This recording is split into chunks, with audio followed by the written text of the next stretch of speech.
Ngayon mga kalingap, papunta po tayo ngayon kina Princess at nagdala po tayong groceries tsaka bigas mga. Ngayon mga kalingap, si Christian po yung si Tantan. Ang pinadala natin yung bigas at malaking tako. Malayo-layo po ito. Nagdala ko po yung mga groceries mga kalingap po. Mabigat po mga kalingap. Ayan. Mga kalingap, dito si Princess. Ayan. Ayan. Bless to kanina eh. Bless. Idala kami groceries tsaka bigas. So yan yung bigas tapos yung groceries po yan. Nilagay natin. Pasok po kayo. Talatan. Yung mga kaling. Kamusta Princess? Okay lang. Nasaan si mama mo? Nandun po sa labas. Ayan. Tan, pasok mo na yung Papasok natin. Kamusta na? Wala kang pasok? Meron po. So nag-ka lang din. Anong ulam nyo? May ulam na kayong santol to Opo. Ayan, saan natin lalagay yung bigas Princess? Ayan yung bigas. Dito mo na lang. Wala po tayong maupuan. Dito may upuan. Ayan po mga kalingap si Tantan. Buti may kasama tayo. Mabigat po yan. Ayan po. Meron kaming mga dala-dala. Muli kaming nagbalik dito sa inyo. Salamat po sa mga dala niyo po. Malaking tulong po yan sa amin. Sige, unbox mo na. Tingnan natin yung mga... Ay, thank you po.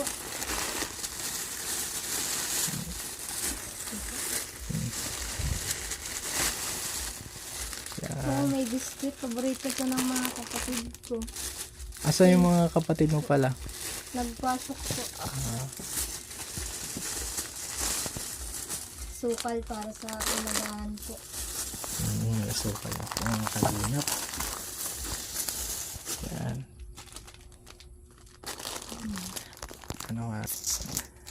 Ay, wow, may gatas.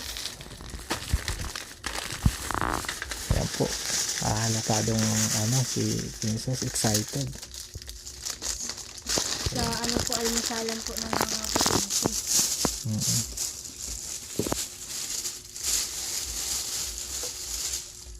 Wow. Mga pang-ulam. Ayan, mga pang-ulam. Stock po mga pang-ulam.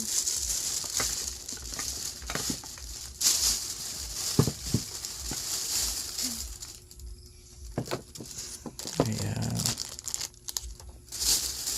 Madami, no? Madami.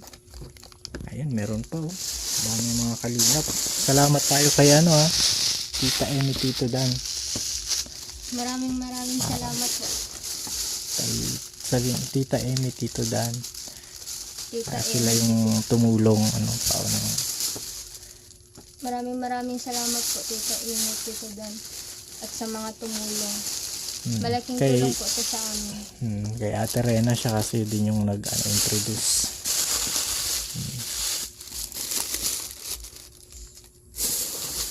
Ayan.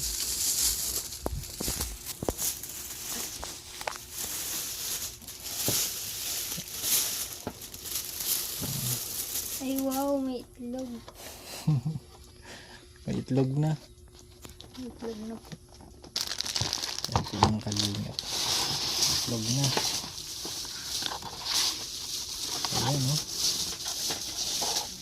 So madami. Ayan Para sa toothbrush. Pa yun? May toothpaste tsaka shampoo. Yung mga kalingap. At yan. Kompleto na. Yung mga basic need. Maraming salamat po sa lahat ng nagbigay. Malaking tulong na po to sa amin. Yan, nakabahan ka? Na pumasok ba sa isip mo na magiging ganito, may tutulong na vlogger? Nung po, yung nagdating po kayo dito nung Doon mo palang naisip na may ganito pala. Opo. Anong naramdaman mo nang sabi akong pupunta ako? Nandito na ako. Ano po. Kinabahan ka? Opo. Oo, kinabahan ka. Pero masaya ka na Masayang masaya. wow, hindi lang basta masaya, mga kalingap.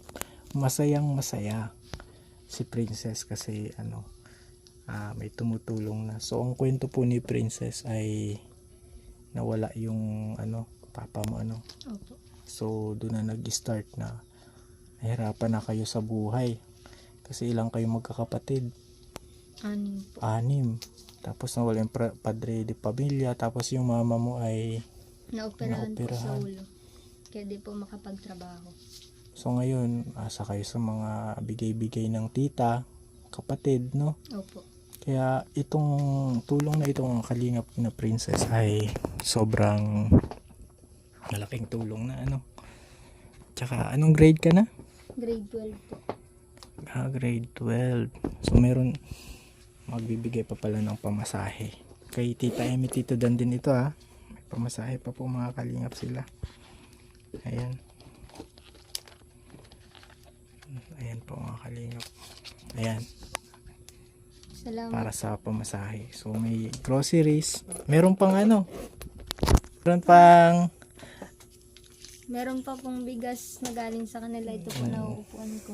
oo, at walang upuan po sila Princess dito. Ang upuan ko po ngayon yung ito.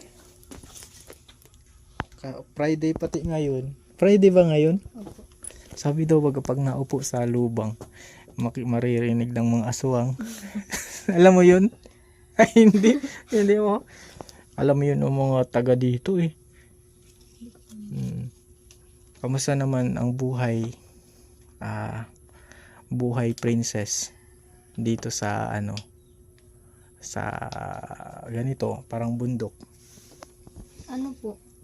Tahimik lang po. Tas malayo man po sa gulo. Kaso mahirap lang po talaga. Mahirap lang kasi kapag bibili ka malayo-layo Malayo yung pa po. Malakad pa po palabas. maano ka motor tsaka yung pagpapasok mo kamusta naman yung pag-aaral mo? Okay naman po. Na ano lang po. Bago magdating sa school, pagod na po. At pagpalabas pa lang maglalakad. Oo. So maligo ka dito tapos paglabas mo pawis na. Opo. Napapalitan na yung bango, iba na yung pawis na. Natatawa si Princess. Si mama mo wala. Pwede nating makausap si mama mo. Po si nanay ni Princess. May pinagminahan po si Princess. Ayun, Nay. Masaya po ba kayo na mayroong kaya ganitong tulong?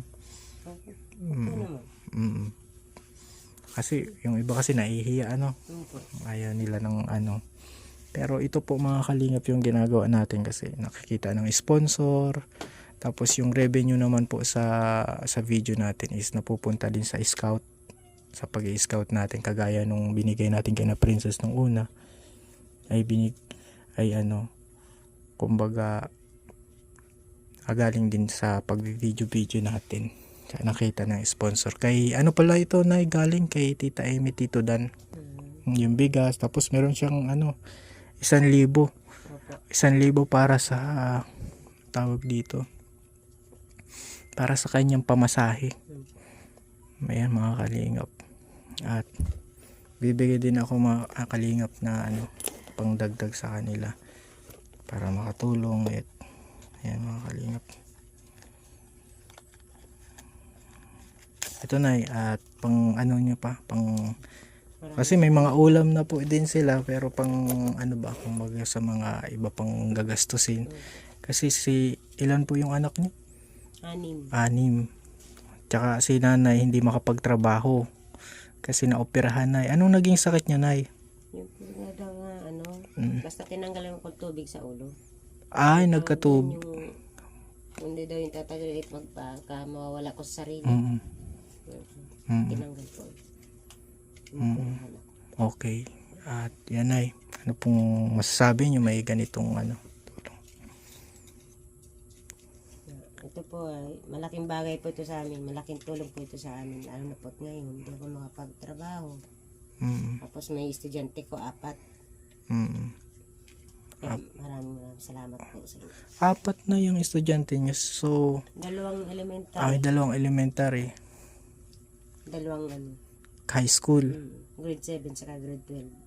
Ah, Ang elementary ko naman po ay grade 4 saka grade 6. may mensahe ka, princess. Ito ng pagkakataon, mensahe mo kay mama mo. Ano po? Masalamat dahil kinakaya mo para sa amin. Kahit mahirap.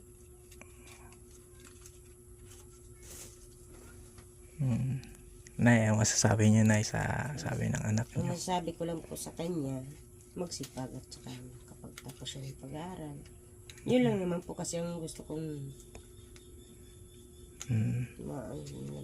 gusto kong makamit nila yung pangarap nila. Kahit mahirap. Kaya nga hindi ako nagpapakita ng mahina ako kasi dahil nga lang sa kanila. Kahit mahirap, kinakaya. Kahit anong trabaho na pinapasok Kahit niyo. anong trabaho, minsan nga po na-extra din ako kahit kahit extra lang. Parang pati na naging boyish na yung buhok mo. Oo. Kasi parang ikaw na yung naging papa at mama nila. Mahirap din kaya maging single mama eh. Pero okay lang. Basta nandyan sila. Kompleto kami. Magsama-sama kayo. Sama kami. Kasi ang totoo niyang princess, kayo ang lakas ng magulang. Kapag ka, Sila ang lakas ko kaya. kapag ka may mga nangyaring masama, yan yung kinakakatakutan ng ng mga magulang. Kaya mas maganda mangarap ka para sa Bilib mo nga po ko sa mga bata, mga anak ko at masisipag mag-aaral. maganda yun, may pangarap. At nito ko may grabing hirap ang mga daras namin. Blessing yan kasi kahit mahirap, di ba, ang hirap ng mga pinagdaanan nyo, blessing pa rin yan kasi diyan ka matututong mangarap na makamit mo yung mga pangarap mo, magandang buhay. Kasi yung iba hindi nakaranas ng hirap, pero pagdating ng nawala na yung mga magulang, doon na sila naghirap, doon na sila bumagsak kasi hindi nila alam kung ano pala gagawin kapag sa sitwasyon na mahirap na. Kaya pasalamat pa rin natin sa Panginoon yung mga bagay na pagsubok, kagaya na nawala si papa mo, namatay. Yan, pagpasalamat pa rin natin kasi biyaya pa rin yan kahit papano. May plano ang Panginoon sa lahat ng nangyari, may plano. Kaya salamat sa pa rin sa lahat ng bagay at ganito, may ganitong blessing, unexpected, Nay, unexpected. Pero ito galing ito sa Panginoon. So ginagamit lang si Tita Emmy, yung vlog natin, para maibigay yung blessing. Amen. Amen. Oo. At God bless. Tuloy lang sa pangarap, princess. So, ayan. Hindi rin ako magtatagal na na din kami. Pero kung meron naman kami sa Sunday, meron naman kami dun sa dyan sa amin, kina Ate Sonia. Alas 2 na kami na kumbaga na awit-awit ng worship song. So welcome kayo doon. Kung gusto mong pumunta, welcome na welcome. Ayan ay, at God bless, princess, at Salamat po. mapaalam na tayo mga kalingap at happy na. Sige Nay, thank you Nay sa pagtanggap. God bless po. Ayun mga kalingap, maraming salamat po sa panonood ng ating charity vlog. Ayun po, at malaking tulong po yun sa pamilya ni Princess at napaka-deserve po nila. Sila po talaga yung nangangailangan ng tulong. Marami pong nangangailangan ng tulong sa panahon ngayon. So, solid naman mga kalingap kasi yung mga pagtulong natin, si Lord na po yung nagbabalik ng blessing. At yung mga ginagamit para magpaabot ng blessing ay bibless din sila ng Panginoon. Maraming salamat po. God bless.